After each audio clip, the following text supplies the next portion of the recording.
Meu nome é Leandro Tavares, para quem não me conhece, sou vice-presidente médico da Redditor. É uma satisfação estar aqui com vocês hoje.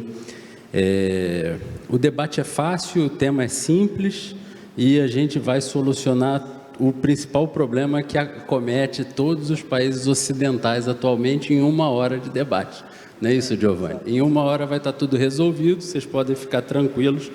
Mas eu queria agradecer a oportunidade de vocês estarem aqui juntos e eu queria fazer uma apresentação um pouco dos 3 participantes aqui da mesa, que são pessoas que eu conheço de muito longa data, que eu acompanho a trajetória, que tem todo o meu respeito e minha consideração. À minha esquerda eu tenho o Giovanni Thierry. Giovanni é o Radiologia Man no Brasil. É a pessoa que impulsionou a radiologia no país da forma e da eficiência e no alto nível técnico que a gente tem hoje no país. É um professor universitário, uma pessoa extremamente comprometida com o Sistema Único de Saúde, dedicou a vida dele à USP, tem inúmeras empresas privadas, é um empresário bem-sucedido, acho que pouca gente sabe, mas vocês podem ter certeza. E uma pessoa que sempre, ao longo da sua trajetória, conseguiu separar um pouco do seu tempo na busca pela construção de um setor melhor, de um setor mais eficiente, de um setor que levasse medicina de alta qualidade aos diferentes locais do nosso país continental. O Giovanni tem todo o meu respeito, meu carinho, minha admiração e acompanho a trajetória dele há muito tempo. É muito bom tê-lo aqui nesse debate. Num país tão confuso quanto o nosso, onde tantas propostas irresponsáveis são lançadas todo santo dia, principalmente no ambiente legislativo, ter o Pedro Westphalen aqui é um bálsamo. Um parlamentar extremamente comprometido também com o nosso setor, um parlamentar conhecedor das mazelas e das dificuldades, mas um parlamentar extremamente dedicado a buscar soluções consensadas, soluções negociadas e, acima de tudo, soluções responsáveis para o nosso setor. Então, é muito bom ter o Pedro aqui também conosco nessa data. E o Clemente, que está um pouco mais distante de mim, é quem eu conheço há mais tempo. O Clemente eu conheço há muito tempo, eu não vou falar quanto tempo, porque vocês vão descobrir que eu acompanho a saúde desde que eu tenho 2 anos de idade, mas o Clemente ele foi um executivo muito bem sucedido na tal da saúde suplementar, galgou altos postos na AMIL e depois, já tem bastante tempo, ele reconstruiu a trajetória dele sendo um consultor muito bem sucedido e também sempre buscando soluções e como é que a gente pode trazer eficiência e sustentabilidade para o nosso setor. Então, essa mesa aqui, eu sou o bagrinho, eu não tenho a menor dúvida, porque a gente tem 3 pessoas de alta quilatagem e com muita capacidade para discutir o que vai ser discutido. Não são 3 estrangeiros no sentido de não terem domínio do que vão falar. Então, para mim, é um conforto eu poder estar, apesar de ser quase imoderável pelo respeito que eu tenho dos 3. Só não vou deixar ter debates acalorados demais. Mas a gente tem 1 hora de mesa, eu penso que a gente poderia fazer uma dinâmica onde cada um pudesse endereçar os seus pensamentos iniciais, limitados a 10 minutos de tempo, mas se quiser fazer menos que isso, fique à vontade também.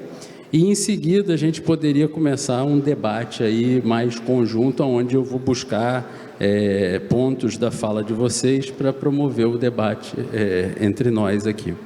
Eu realmente não lembro como está a sequência das pessoas no programa, que seria a forma mais elegante de eu fazer o chamamento para a palavra, mas então eu vou começar pelo Giovanni, que está aqui na minha esquerda e está sozinho no sofá, depois passo para o Pedro, e depois, se me permite chamá-lo de Pedro, não de deputado, e depois eu passo para o Clemente. Tá? Por favor, Giovanni. Obrigado, Leandro, obrigado pela generosidade aí na sua apresentação. Nos conhecemos há muito tempo e temos uma trajetória comum de atuar na saúde, né? E tentar ajudar a transformar a saúde no país, né? Ou seja, melhorar a qualidade que é oferecida para os nossos cidadãos. Também é um prazer estar com o Pedro Westphalen, que é um grande parceiro, um grande líder da saúde no nosso Congresso e sempre tem nos ajudado muito nas reivindicações de pautas para a saúde. E Clemente, que também tem uma longa atuação no mercado da saúde, conhece muito a saúde suplementar. E eu diria o seguinte, que realmente o grande desafio do mundo, né, na saúde é a sustentabilidade, né? É como equacionar os custos crescentes em razão do envelhecimento da população. Acho que esse é um dos maiores motivos que impacta na saúde.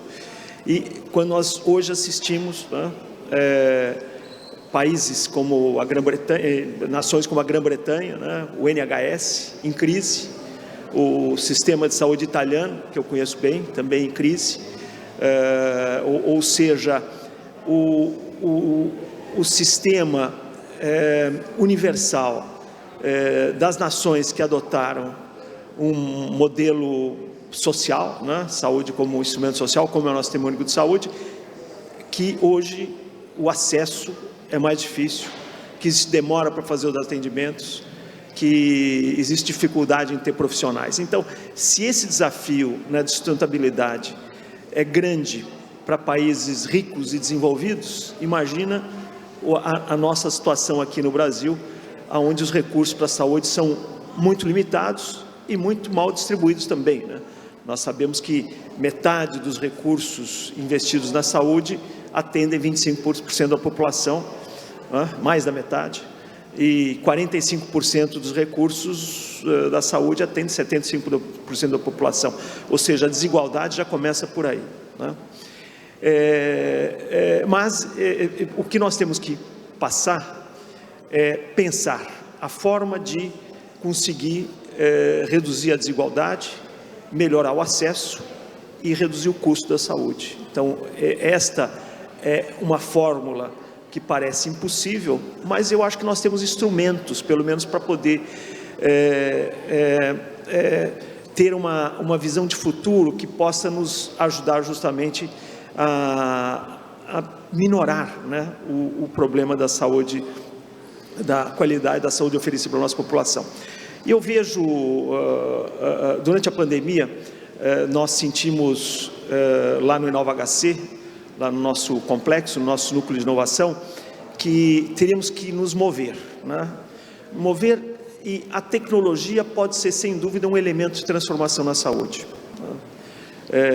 Um exemplo importante é a saúde digital. A saúde digital é muito inclusiva, né? Leva o médico, o profissional de saúde onde ele não existe, o especialista onde ele não está, né? Saúde digital é muito importante na capacitação. Nós observamos que, durante a pandemia, que a mortalidade entre UTIs variava até 3,5 vezes, ou seja, se o paciente tinha sorte de cair na UTI certa, ele tinha 3,5 vezes mais chance de sobreviver do que se ele cair na UTI errada. Nós, na época, visitamos uma UTI em Manaus, a mortalidade era 100%. Qual o problema? Não é tecnologia, não é uso de tecnologia, é capacitação. Então, um dos grandes fatores de desigualdade que nós temos no país também é capacitação profissional, né? Então, usar, né, a saúde digital para capacitar profissionais em larga escala é algo que ajuda muitíssimo. E a nossa experiência de capacitação de profissionais de UTI, que nós adotamos no estado de São Paulo e depois junto com o Ministério da Saúde, nós observamos que a mortalidade, à medida que os profissionais iam sendo capacitados, ia caindo de forma muito rápida, né? Então, isso mostra bem como a tecnologia, né, a saúde digital, pode ajudar a reduzir a desigualdade, melhorar o acesso e num custo muito baixo, que é uma tecnologia de custo baixo. E junto com a tecnologia da saúde digital, poder trazer inteligência artificial para nos ajudar a aumentar a eficiência, né? Aumentar a segurança do paciente, poder tirar, né, dos profissionais de saúde uma série de tarefas burocráticas, né? Como o preenchimento de formulários, ou ter o primeiro contato com o paciente, poder dar orientações gerais para o paciente. E, ao mesmo tempo, nós temos que sair da dependência, dessa grande dependência de insumos importados que nós temos na saúde, ou seja, reforçar a posição da indústria da saúde no Brasil. Nós vimos na pandemia como nós somos vulneráveis a quase tudo que é feito fora e poderia ser feito no Brasil sem dificuldade. Nós conseguimos fazer em parceria, o Inova conseguiu fazer em parceria com a Politécnica, um respirador em 40 dias. Né? Ou seja, por que nós temos que importar respiradores? Por que nós temos que importar tantas coisas que nós poderíamos produzir aqui? O Brasil é o único grande país no mundo que não desenvolveu sua vacina, né? Não por falta de capacidade. Nós temos o Butantan, temos Fiocruz, a vacina, nós poderíamos ter uma vacina contra o Covid desenvolvida aqui no Brasil. Faltaram realmente incentivos, faltou uma política. E eu acho que o último comentário que eu queria fazer é a questão do foco, né?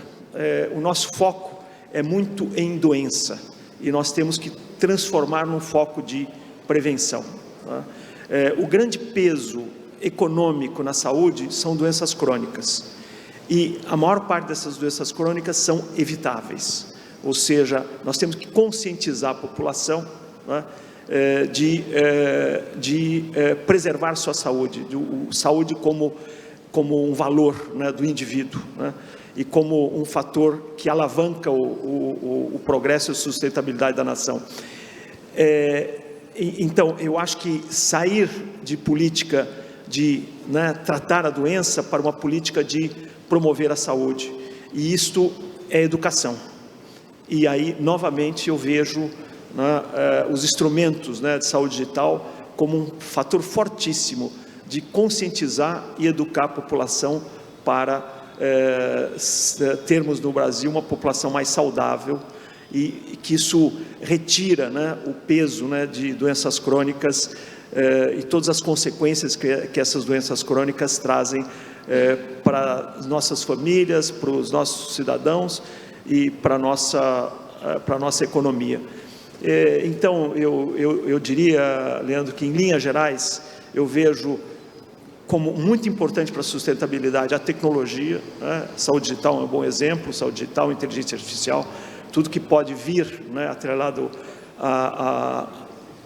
a questão da tecnologia, o estímulo a startups, o estímulo a desenvolver o empreendedorismo na saúde, que pode trazer também soluções, ao mesmo tempo que nós temos que lidar, né, estimular uma indústria da saúde que também aproveite as nossas startups e mudar o foco de doença para promoção de saúde. Eu diria que é um pouco essa a minha visão de sustentabilidade.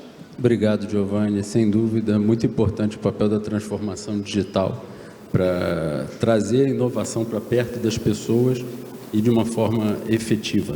Deputado, como é que a nossa Casa Legislativa maior pode nos ajudar, e como é que o senhor enxerga Brasília hoje na busca pela sustentabilidade do setor de saúde? Obrigado pelo seu tempo e sua presença aqui novamente. Obrigado, Leandro. Prazer muito grande compartilhar de uma qualificada mesa aqui com o professor Giovanni Ferri, com que eu tive a oportunidade dessa semana, já por 2 momentos, aprender muito.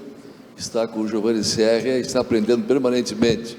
Agradecer a Joseiro e cumprimentar pela organização do FIS WIC 23, nesse prédio histórico tão bem conservado, lindo. Aliás, o Rio de Janeiro, aqui no centro, está fazendo um trabalho de recuperar a história, e povo que valoriza a sua história consubstancia o presente e projeta o futuro. Portanto, é uma alegria estarmos aqui nessa cidade maravilhosa também, com o Clemente, que tem uma história na ação suplementar muito grande. Vejo com muita alegria a aproximação dos segmentos representativos de quem trata a saúde se aproximar dos parlamentos. Eu sou médico, aliás, fiz medicina no Rio de Janeiro, levei uma carioca comigo para o Sul, até hoje estou com ela já há mais de 50 anos, mas quem faz saúde, ou seja a indústria, ou seja o médico, ou seja os profissionais, eles não se preocupavam em se aproximar dos parlamentos. E, querendo ou não, as transformações, avanços e recursos na sociedade, elas se dão nos parlamentos. Nos parlamentos que acontecem, municipais, estaduais e federais. Aliás, eu sou deputado fruto de um momento que vivemos no Rio Grande do Sul, que nos anos 90, final do ano 90, no começo do ano 2000, nós temos lá o Instituto de Previdência do Estado, que gerou uma crise imensa, porque estava sendo gerenciado de uma maneira muito inadequada, e lá significava 30% do faturamento do setor prestador de serviço, do qual eu sou fundador da Federação dos Hospitais do Estado, e sou fundador da Confederação Nacional de Saúde, entidade de terceiro grau sindical de hospitais, aqui no Rio de Janeiro, no já não existente Hotel Glória do Rio. Aqui fundamos a Confederação Nacional de Saúde, da qual eu sou vice-presidente hoje, e naquela ocasião o segmento entendeu que tinha que ter uma participação política, e nós fazíamos reuniões setoriais em várias cidades para procurar alternativas de financiamento. O que nos une a todos aqui nesse momento é uma e única e exclusiva causa: o paciente, é o ser humano.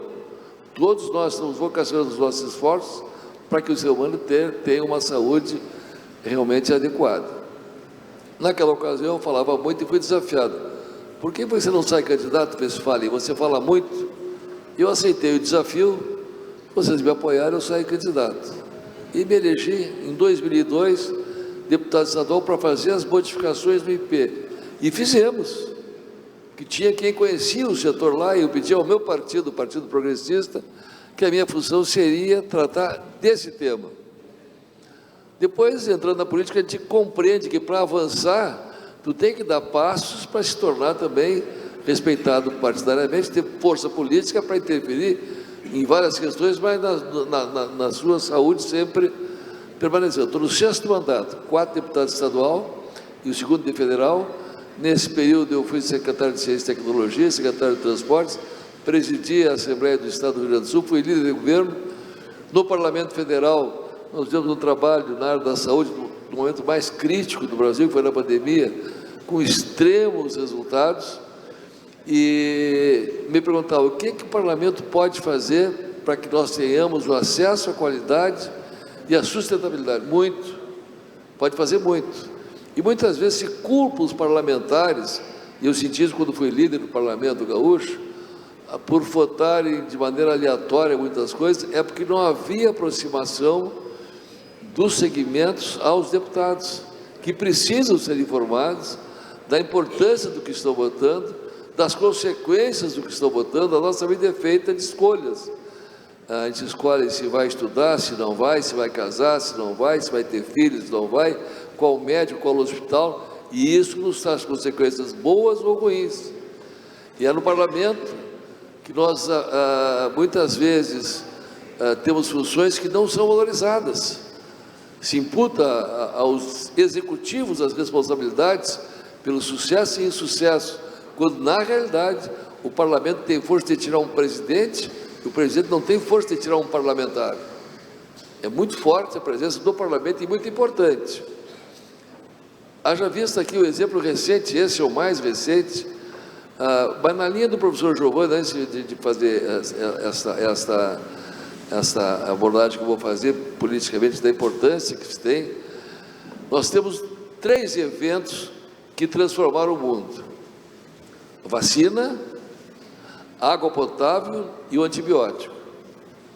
Água potável, prevenção; vacina, prevenção, e nós temos que vocacionar esforços para a prevenção, sem dúvida nenhuma. Esse é o professor,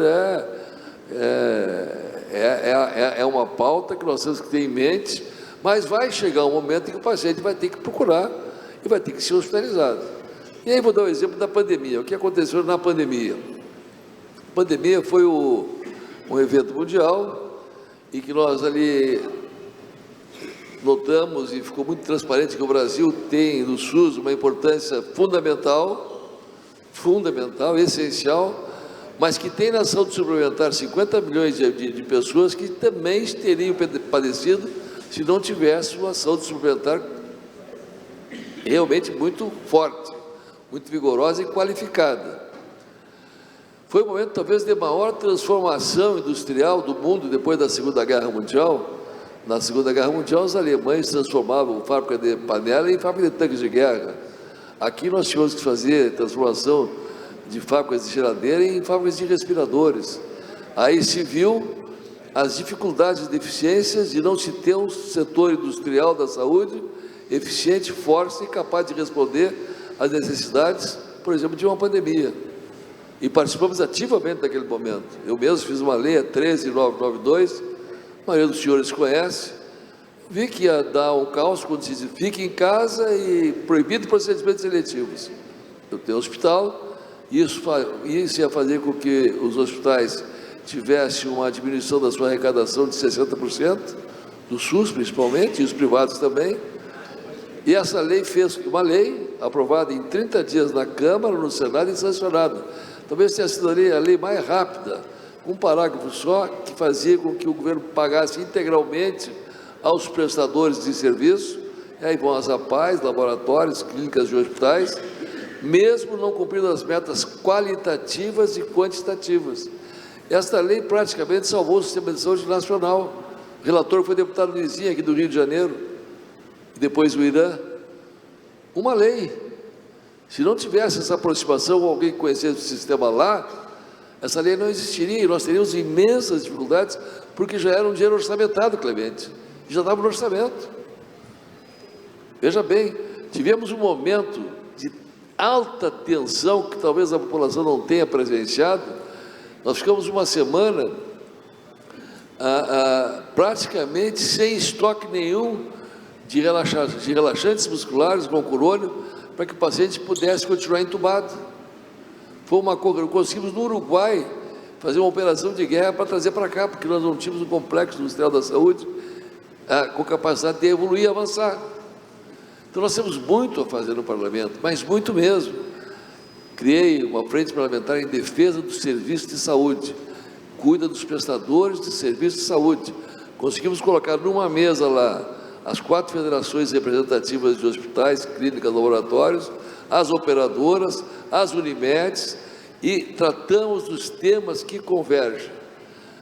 Reforma tributária passou pelo um trabalho que fizemos junto, evidentemente, com muitos deputados, em que o setor saúde não saiu prejudicado. Parlamento, trabalho, conversa, avanços, recuos. 2 temas que nos preocupam muito agora. Nós temos a Anvisa e nós temos a ANS, que são 2 entidades que têm que ter autonomia. E nós vemos um certo risco na perda dessa autonomia. Isso é uma segurança sanitária, isso é uma segurança de regulação, isso não pode ter interferência, tem que haver uma autonomia. Quem vai definir isso aí? Parlamento. Então, Clemente, nós podemos fazer muito sim pelo parlamento. Eu, durante a pandemia, fui o relator da medida provisória que fez com que as vacinas pudessem ser usadas no Brasil. Um trabalho intenso, difícil, conversado. Trabalhamos muito com a Anvisa, conseguimos aprovar, isso viabilizou a compra legal das vacinas para o Brasil. No momento de muita tensão, trabalho parlamentar, relator, Luizinho de novo. Leis que fizeram que naquele momento se importasse ou se não exportasse. Ficamos sabendo que já tinha 3 indústrias de luva no Brasil. Nós não tínhamos EPIs aqui no Brasil.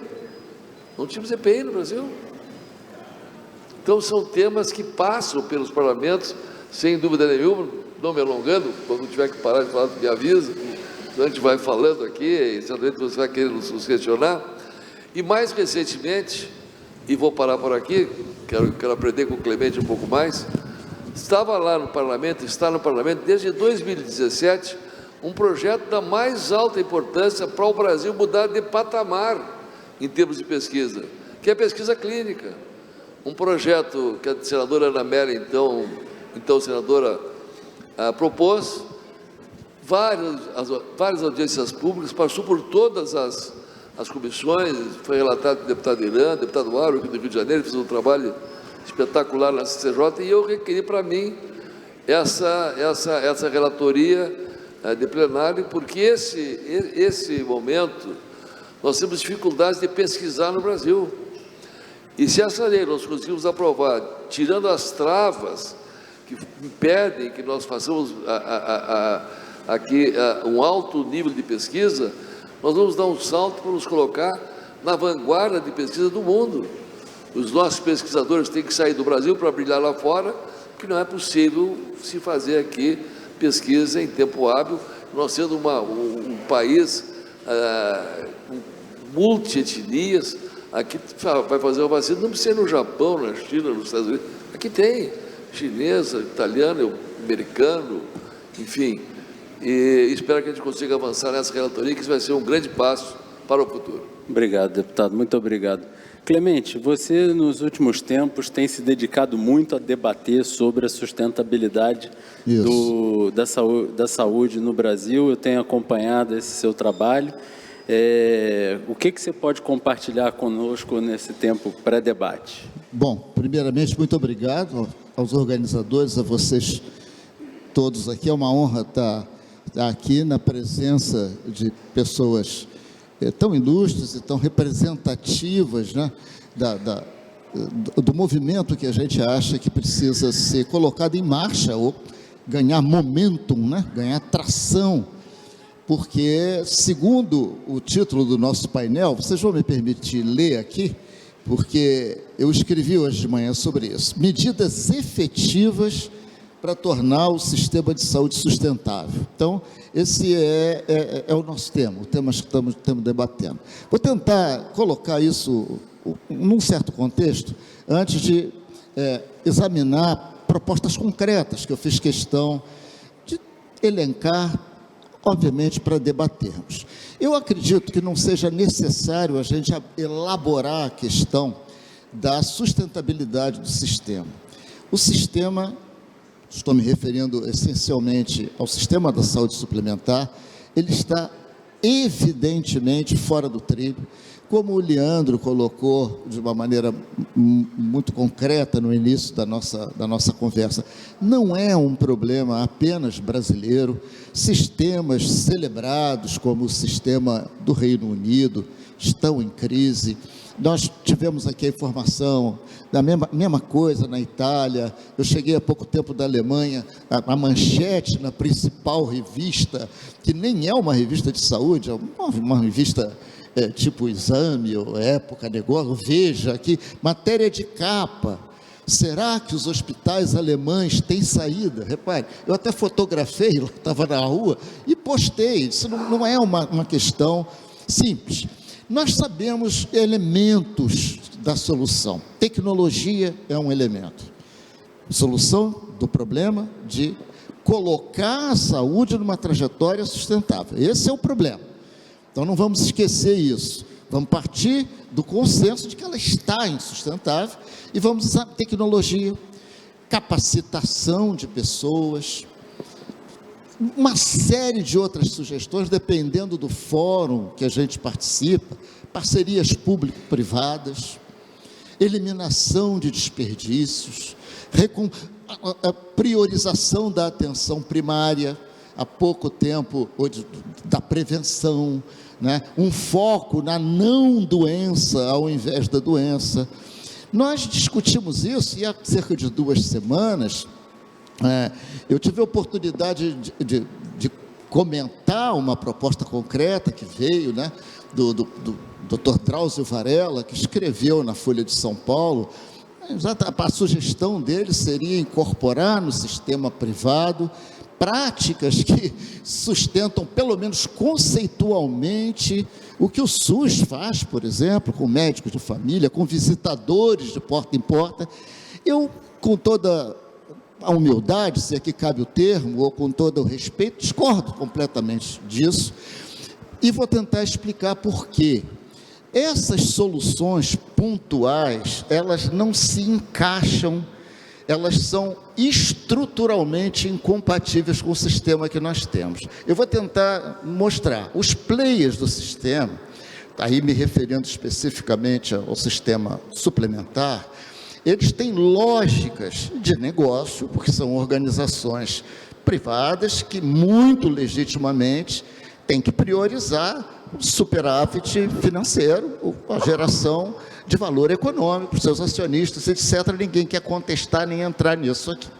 Mas os modelos de negócio, em português mais simples, as fórmulas dos vários agentes, ganharem dinheiro, em português mais simples ainda, elas não são compatíveis com essas soluções locais, individuais. Tudo isso seria parte, tudo isso o que, minha gente? Tecnologia, parcerias público-privadas, ênfase na atenção primária em saúde, uso de inteligência de dados de uma maneira mais efetiva para antecipar e prevenir doenças, e uma série de outras, construção de interoperabilidade no sistema. Não há fórum em que a gente não bote o dedo, tem que ter isso, tem que ter aquilo outro, tem que ter isso. Então, os elementos da solução, individualmente, eles estão claros para todos nós, não há discordância. Ontem participei de um fórum da ANAP, né, nossa Associação Nacional de Hospitais Privados, que congrega, digamos assim, a fina flor, né, da excelência hospitalar no Brasil. É a mesma coisa. Está tudo claro, ninguém tem dúvidas quanto a isso. Então, eu fiquei pensando, como é que a gente pode avançar? E hoje, então, eu escrevi de manhã, postei, tomei até a liberdade de postar algo que vou ler aqui para vocês.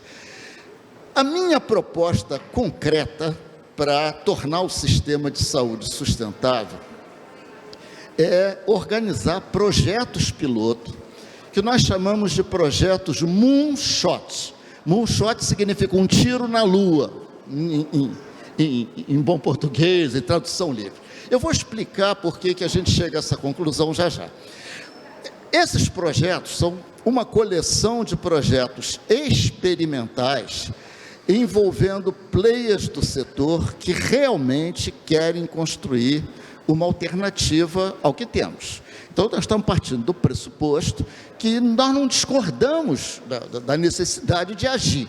A questão é como agir, dada essa incompatibilidade estrutural que existe, e maduramente nós temos que entender a lógica econômica dos vários agentes do sistema de saúde suplementar.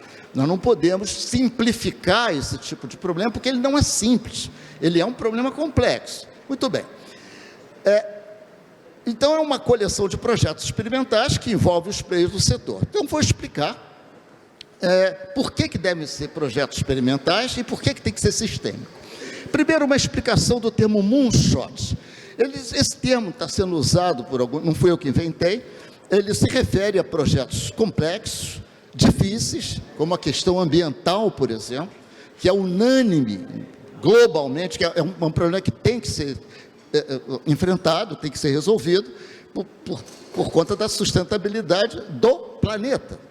Se a gente continuar nessa trajetória, o planeta é insustentável, não é o sistema de saúde, é o planeta, né? A sobrevivência da espécie, né? Há um consenso sobre isso. Então, esses problemas, desigualdade, etc., resistem a abordagens simples e, geralmente, são impossíveis de abordar sem um ator principal de peso, no caso, os governos. Mas, para a gente não cair na tentação de estar sempre empurrando para a instância governamental a solução dos problemas, eu acredito piamente, aqui é um depoimento, obviamente, pessoal, que nós do setor privado, e eu me incluo nisso, né, temos condições de nós mesmos, se concordamos com as premissas que estamos colocando, organizar projetos piloto, projetos experimentais, sem ficar esperando as agências do Estado, sem empurrar para a ANS a responsabilidade de fazer isso, ou para um governo, alguma entidade. Não, a saúde privada está cheia de instituições ricas. Desculpem falar assim, né? Pode soar meio deselegante, mas que tem capacidade financeira, organizações hospitalares, operadoras, associações de classe, como a Abrange, como a ANAP, associações como Unidas, como Coalizão Saúde, todas essas organizações, nos fóruns de que eu tenho tido a honra de ser convidado para participar, são unânimes na constatação de que o sistema está insustentável. Então, eu presumo que seria do interesse de todos nós evoluirmos para projetos do tipo que eu estou propondo. A origem disso, histórica, início dos anos 60, a autoestima dos americanos estava muito para baixo, porque a antiga União Soviética já tinha colocado satélite artificial, foi a primeira a colocar em torno da Terra, depois a viagem tripulada ao espaço, e aí o John Kennedy criou essa ideia, olha, nós vamos colocar um homem na Lua, vamos ser antes do final dos anos 1960. Vamos fazê-lo chegar lá, andar na Lua e trazê-lo de volta em segurança. Então ele criou um projeto com início, meio e fim, a data para ser cumprido, orquestrou os agentes que tinham de ser orquestrados, a academia, as empresas de engenharia, o conhecimento, tudo isso veio, digamos assim, de orquestração governamental, que também financiou o projeto. Nós aqui estamos pulando essa parte de governo para evitar essa história de tudo, empurrar tudo. Eu não faço porque não tem apoio de alguém. Dentro do sistema existe possibilidade de fazer. Se houver vontade de fazer, a ANS e outro tipo de instâncias serão extraordinariamente bem-vindos, se puderem. Mas nós não queremos passar para essas instâncias, né, institucionais, a responsabilidade de resolver um problema que, no fundo, não é delas. E elas não têm como resolver, nós sabemos, por razões que eu não quero entrar aqui, não é o nosso tema. Então, como oferecer soluções concretas para a sustentabilidade do sistema. Eu estou me mantendo nessa linha, termino em 2 minutinhos. Então, a coisa tem que ser sistêmica, não adianta iniciativa isolada, e a gente propõe fazer isso via mini ecossistemas de demonstração. Então por quê? Porque isso que a gente quer tem que ser, por exemplo, saúde com base em valor, que prioriza o cliente, como a gente sabe, coloca o cliente no centro do cuidado, todas essas teses das quais ninguém discorda, implantar isso vai se traduzir em novos modelos de remuneração para os agentes do sistema. E isso vai mudar a lógica econômica desses agentes. Então, não é razoável, não é inteligente, não é maduro esperarmos que os agentes tomem iniciativas decisivas em relação a esses temas, se há o risco deles virem a perder dinheiro, sendo bem pragmáticos. Não é razoável, a gente não pode esperar isso, não é competente gerencialmente. Então, vamos terminar. Vamos imaginar que alguém da indústria farmacêutica, volta e meia me chamam para participar de projetos, enfim, a gente vai, né? Nosso problema, Clemente, é que a gente não consegue demonstrar custo-efetividade do medicamento X que nós desenvolvemos. É um medicamento caro, não está no rol, essas coisas que a gente conhece. Sugestão, por que vocês, indústria, não organizam um mini ecossistema envolvendo prestadores, pagadores, para demonstrar o custo-efetividade. Não é no blá blá blá, não é no convencimento, não é na exortação. Invistam nisso, isso é um investimento de marketing, é um investimento de ocupação de mercado. Não é simplesmente sair e falar, ANS, libera meu medicamento aí, porque ele é muito bom. Não vai funcionar, não pode funcionar. O hospital quer demonstrar o valor de um processo terapêutico, faça o mesmo. As empresas contratantes querem fazer a mesma coisa em relação às operadoras, mesma coisa. Todos esses agentes podem ser hubs, polos de iniciativas moonshot, localizadas, pequenas. As operadoras de rede aberta, elas querem estabelecer um critério para remunerar melhor prestadores em função dos resultados assistenciais que elas geram. Como convencê-los a fazer isso? Idem, invista na montagem desse tipo de coisa. As operadoras de rede fechada, que tem sempre a suspeita, ou há um desconforto com relação às suas formas de controlar a sinistralidade, quem é do meio sabe do que a gente está falando. Será que eles estão com uma sinistralidade tão baixa porque estão sonegando o cuidado que o paciente de fato precisa? É dificílimo responder essas questões que são estruturais, sem mecanismos de demonstração prática.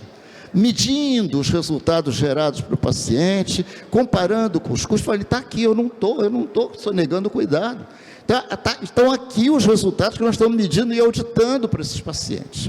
Então, terminando, é do interesse dos players fazerem o que eu proponho, eu diria humildemente, mas acredito que seja do interesse. Porque o sistema atual é insustentável, está e é da maneira que está, ele não tem saída sem uma reconfiguração, na nossa opinião. Então, esse sistema insustentável cria risco para todos os players que estão aí. Quem está no meio sabe, eu não vou repetir, o desgaste corrosivo, né, que os profissionais do setor, todos os profissionais, todos os agentes do sistema privado, né, incluindo o órgão regulador, todos eles sofrem, é tentar equacionar o não equacionável.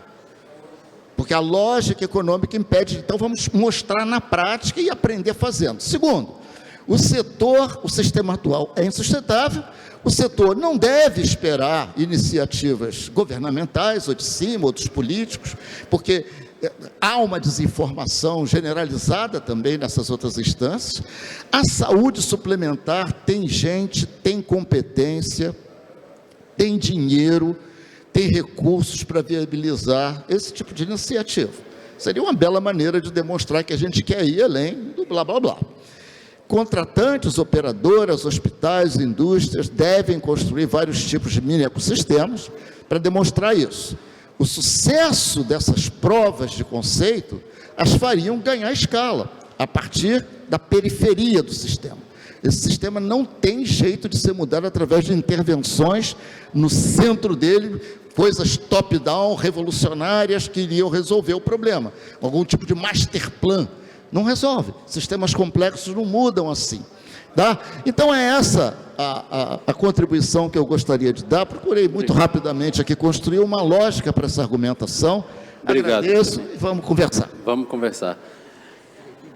Giovanni, além de tudo que você faz na USP e nas suas empresas, você ainda tem tempo de se dedicar ao ICOS, que é o Instituto Coalizão Saúde, que busca construir uma agenda convergente do setor de saúde para que o setor se desenvolva e seja sustentável e seja mais justo e mais eficiente, né? Conta um pouco para a gente dessa experiência sua na ICOS, das propostas que a ICOS traz e como é que tem sido essa aceitação das propostas da ICOS, por favor.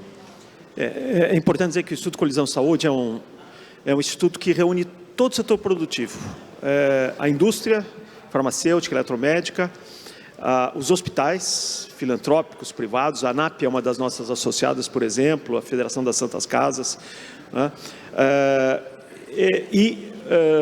Também as operadoras, ou seja, todo o setor saúde está representado. E o que sempre se buscou, nós vamos fazer 10 anos do Instituto Coalizão Saúde ano que vem, sempre nós buscamos as convergências. Divergências entre operadoras, hospitais, indústria vão existir, mas nós procuramos as convergências. Tanto que, na transição de governo, o Instituto Coalizão Saúde foi uma das poucas instituições do terceiro setor que foram chamadas para colaborar com o plano de saúde de governo. E aí nós colocamos duas das nossas principais propostas, né? Que o primeiro, a criação de uma Secretaria de Saúde Digital, que foi criada, a Ana Estela Haddad é a secretária, o que nós consideramos prioritário para a transformação digital da saúde no país, né?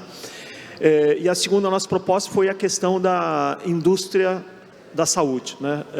Reconstruir a indústria da saúde no Brasil, baseado na experiência negativa da pandemia. O Gadelha, que tem muita experiência nisso aqui da Fiocruz, lidera esse projeto, né? É um projeto muito complexo, muito difícil, né? Mas nós acreditamos que também é um pilar fundamental para a transformação da saúde. Dentro da questão de tecnologia, nós estamos muito focados, por exemplo, na questão da interoperabilidade.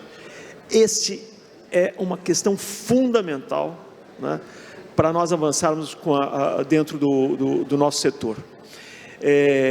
A interoperabilidade representa uma enorme economia, né? Hoje é feito um retrabalho, os pacientes não carregam os dados, e os exames são repetidos, e os exames dão divergentes. Então, a interoperabilidade, não existe nenhuma dificuldade tecnológica para avançar com interoperabilidade no país. Falta vontade.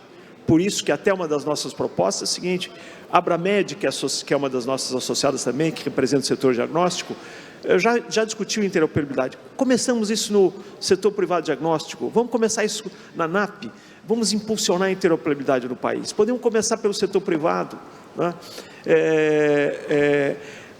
Uma dessas discussões que nós levamos é as empresas não perdem clientes por dividir informação. Isso já foi mostrado no setor bancário. O setor bancário avançou nisso há décadas, né? As empresas perdem clientes por falta de eficiência, né? Por entregar um serviço ruim. Então, não há nenhuma razão para não fazermos na saúde o que já foi feito no setor bancário, que é a questão da interoperabilidade, né? O que nós temos discutido também é outro problema que certamente preocupa a todos, é a questão da reforma tributária. A reforma tributária é um avanço necessário. Nós precisamos simplificar a questão dos impostos, precisamos ajudar o empresário a colocar o foco na produção e não nos tributos que ele paga. Agora, nós não podemos fazer uma reforma tributária que fique pior do que nós já temos, e devo dizer que o nosso país, algumas vezes, ele consegue fazer isso, consegue criar soluções piores do que as anteriores. Por isso que um dos focos da Coalizão Saúde é a questão de acompanhar a reforma tributária. E agora nós temos uma grande preocupação, até tive na comissão do Senado que está discutindo a questão da regulação da inteligência artificial, né? A proposta de lei, a 2388, é um desastre, considera qualquer aplicação de inteligência artificial na saúde como de alto risco. Nós não vamos ter inteligência artificial na saúde dessa forma, se qualquer aplicação de inteligência artificial na saúde é alto risco.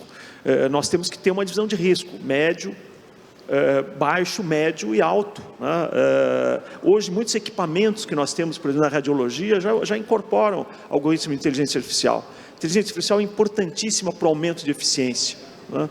Para a segurança do paciente. Então, existe essa preocupação em relação à regulação da inteligência artificial. A inteligência artificial vai impactar muito positivamente a saúde, né?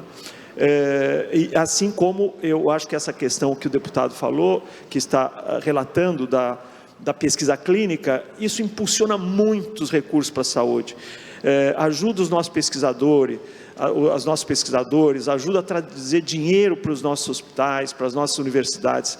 Então, essas são algumas das preocupações que nós temos, a preocupação de alavancar o setor e, centralmente, que é também uma proposta que nós levamos para o governo de transição, é a questão da inovação.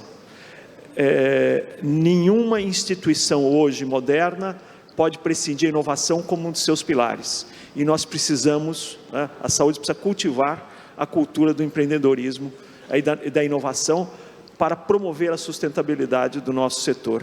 Então, eu diria, Leandro, que essas são um pouco as preocupações do Coalizão Saúde dentro da nossa agenda convergente. Obrigado, Giovanni. Deputado, como o senhor pôde ouvir aqui no final da palavra do professor Giovanni, vamos aproveitar que estamos só nós dois aqui no palco, não tem mais ninguém olhando.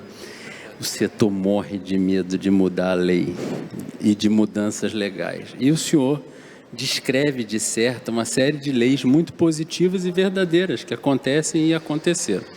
Mas tem esse trabalho que o senhor está fazendo sobre pesquisa clínica, que pode trazer muito recurso, que eu queria que o senhor falasse, mas também queria que abordasse um pouquinho um assunto que causa um certo alvoroço, só estamos nós dois aqui, que é a tal da lei dos planos de saúde, assim, o pessoal fica nervoso com a mudança dessa lei, deputado. Conta aí para a gente, lá em Brasília, como é que essas coisas vão andar um pouco, se o senhor puder compartilhar, por favor. Não, faço questão de compartilhar esse projeto aí. Isso é uma coisa que não pode ir de jeito nenhum, vamos começado.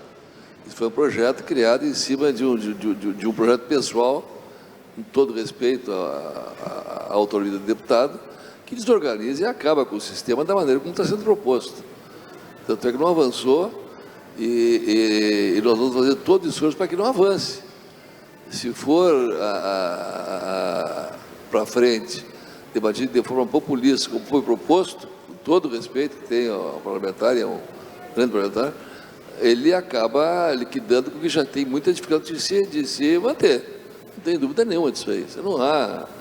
Então, aí que é a importância da aproximação com os parlamentares, das nossas instituições representativas, daqueles que vão sofrer com isso, porque quem sofre, no fundo, é o paciente, que vai ficar desassistido. Não tem nenhum cabimento uma lei dessa maneira aí, foi com a visão única, exclusivamente, do PROCON. Será que não são nós dois aqui, não é? São só nós dois, ninguém vai ouvir. É isso. É isso. Não pode ser assim, não tem como, não tem como. Ainda mais que eu acredito muito em programas que são feitos, que é mais ou menos o que tu disseste, que deve ser feito no setor privado.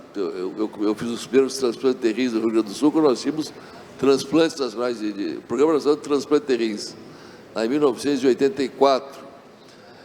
O governo federal veio aos poucos se afastando do SUS, com não reajuste ao longo de muitos anos, e veio transferindo essas responsabilidades para os municípios e os estados, fazendo cada vez mais necessária a presença da saúde suplementar, que também tem suas dificuldades imensas, mas se profissionalizou ao extremo, com capacitação de pessoal, não tem hospital de ponta, clínica de ponta que não tem a sua ONA, e com isso conseguiu superar dificuldades que hoje, mundialmente, são obstáculos fruto do desenvolvimento da tecnologia, do custo, mas também nós temos oportunidades de fazer com que essa tecnologia, através, por exemplo, da telesaúde, da saúde digital, diminua esse custo e se possa fazer a aplicação de recursos que são muito grandes, mal aplicados, que ficam no meio e que não chegam na parte final para que o paciente faça uso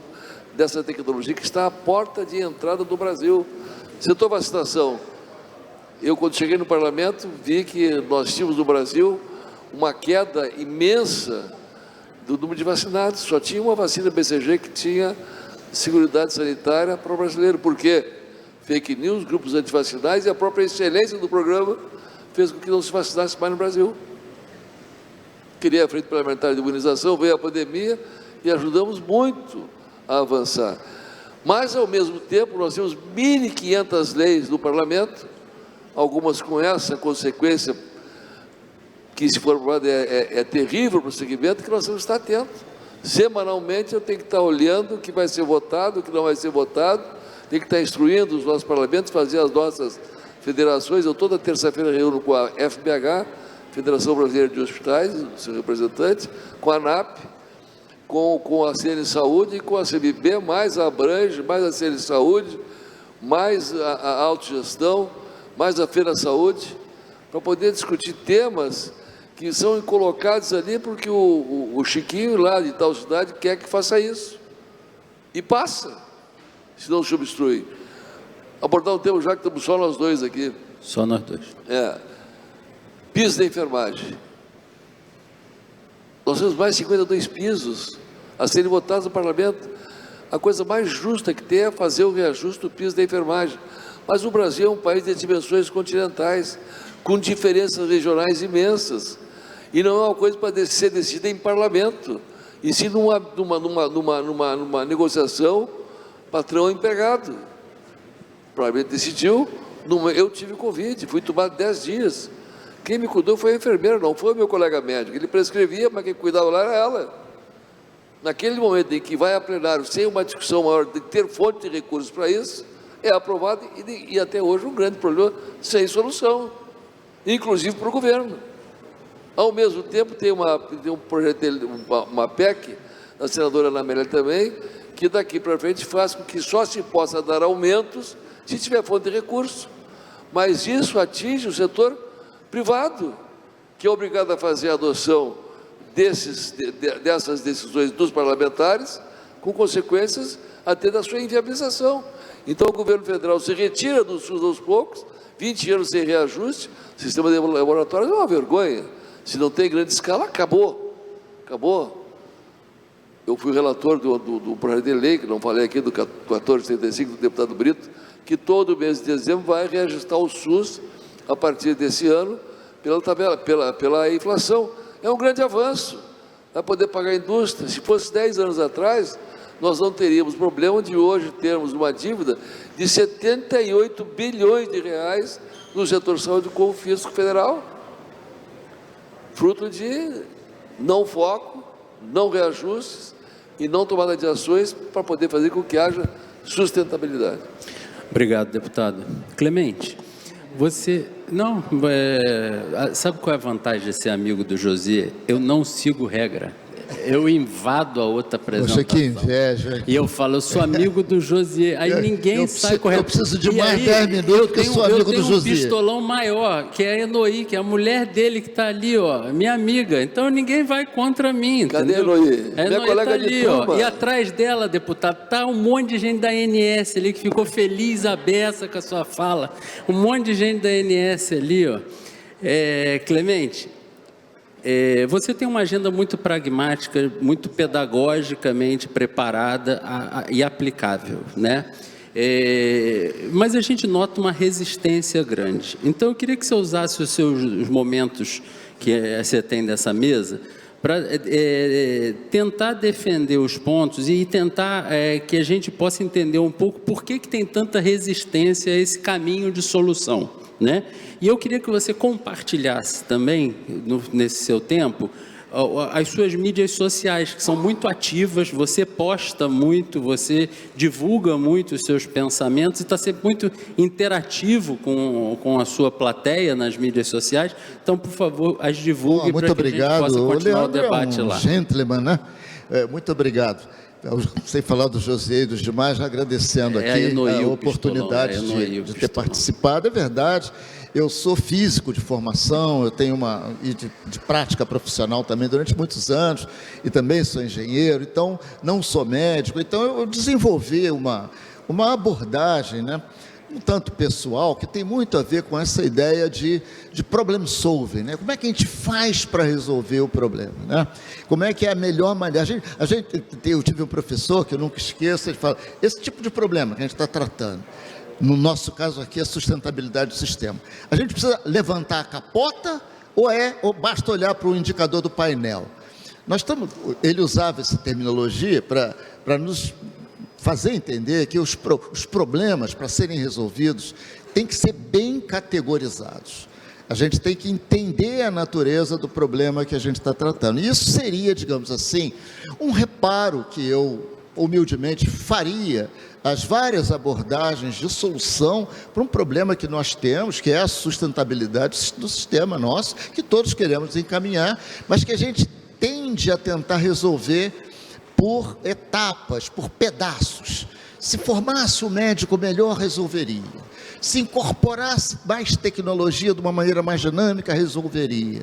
Se mudássemos a forma de remuneração, que é uma coisa que me assusta. Remuneração, não se começa com remuneração. Remuneração é consequência de alguma coisa que a gente faz, principalmente no sistema privado, que quem estabelece o preço é quem paga por ele. Então, há uma série digamos assim, de diversionismos, né, de falta de categorização rigorosa, que muitas vezes nos impede, Leandro, na minha avaliação, pela minha formação, de avançarmos concretamente rumo à solução do problema, né? Então, das minhas mídias, eu estou lá no LinkedIn, eu não vou citar aqui, é só chegar lá no LinkedIn, botar meu nome lá na barra de busca, Clemente Nóbrega, é a minha mídia principal, eu publico também um pouquinho no Twitter, mas diariamente publico lá. Temos uma ideia assim um tanto fundamentalista de solução de problemas. Por exemplo, nada em saúde a gente pode sustentar, nada se resolverá se nós não construirmos um sistema em que o usuário do sistema, o paciente, o cliente, o usuário, esteja realmente no centro. Se esse usuário, então é daí que a gente tem que partir. Não é de uma reforma do hospital, ou da operadora, ou não sei o quê. É da reforma dos processos de cuidado mais básicos, que nós chamamos de linhas de cuidado. Como eu gosto de provocar, e o Leandro, um tanto inadvertidamente, rolou essa bola para mim, né? Eu vou... né? Então, entidades, por exemplo, como hospital, operadora, essas coisas não geram valor. O que gera valor é um cliente que tem o seu problema resolvido por um custo que se possa pagar. O hospital, obviamente, é uma organização central para abrigar, para organizar essas várias linhas de cuidado. Linha de cuidado é uma coisa que só existe por condição médica. Não existe linha de cuidado para hospital. Então, todos esses fundamentos, né, voltando aqui à minha origem engenheira, né, essas leis de Newton, essas leis da gravidade, o equivalente delas para o mundo da saúde, a gente deve enfatizar. Para terminar, estamos vendo, e eu observo muito essas tendências, tenho contato com muita gente, de uns tempos para cá, virou um grande produto a implantação dos chamados escritórios de valor. Né? Que é bacana, eu mesmo escrevi já sobre isso, é uma iniciativa muito boa, que são organizações, hospitais, operadoras, autogestões, montando escritórios para gerenciar as suas linhas de cuidado. Já é um avanço, né? Assim, gerenciar em que sentido? Medir resultado para o paciente e o custo dessas linhas de cuidado. Outro dia, conversando com uma pessoa, eu falei, não deviam chamar de escritório de valor, porque dá a impressão que nós estamos dizendo que o escritório é que tem valor. Não, devia ser escritório do valor, não é uma frescura. Porque em inglês é Value Management Office, escritório de gestão do valor. Não é um escritório que é de valor. Quando a gente começou com a qualidade, lá atrás, o movimento da qualidade, no final dos anos 80, mais ou menos, quando eu entrei para a AMIL, eu fui responsável pela implantação disso lá, a gente fala, vamos montar um processo de controle, um escritório de gestão de qualidade, porque quando a gente fala gestão de qualidade, dá a impressão que a gente está falando na qualidade do escritório, mas não é a qualidade do escritório, é da qualidade para o paciente. Então, é do valor que a gente devia falar. Eu não vou insistir nisso, que dá a impressão que é um purismo gramatical, mas as palavras, as expressões têm sentido. Então, essas muitas empresas que estão contratando montagem de escritório de valor, estão contratando a coisa errada, se é que não entenderam ou não percebem isso que a gente está falando. Então, muito obrigado a você, muito obrigado pela atenção, pelo carinho, espero ser convidado para as próximas vezes. Tá certo. Pelo adiantado do tempo, eu vou encerrar, porque apesar de ser amigo do José, a organização na próxima garrafinha pode vir com veneno dentro também. Então, eu queria agradecer ao professor Giovanni Thierry, ao deputado Pedro Westphalen, ao autor, pensador e executivo Clemente Nóbrega pelo tempo aqui conosco. Muito obrigado pela generosidade de compartilhar. Vamos seguir com o evento que está maravilhoso aí. Uma salva de palmas para os convidados.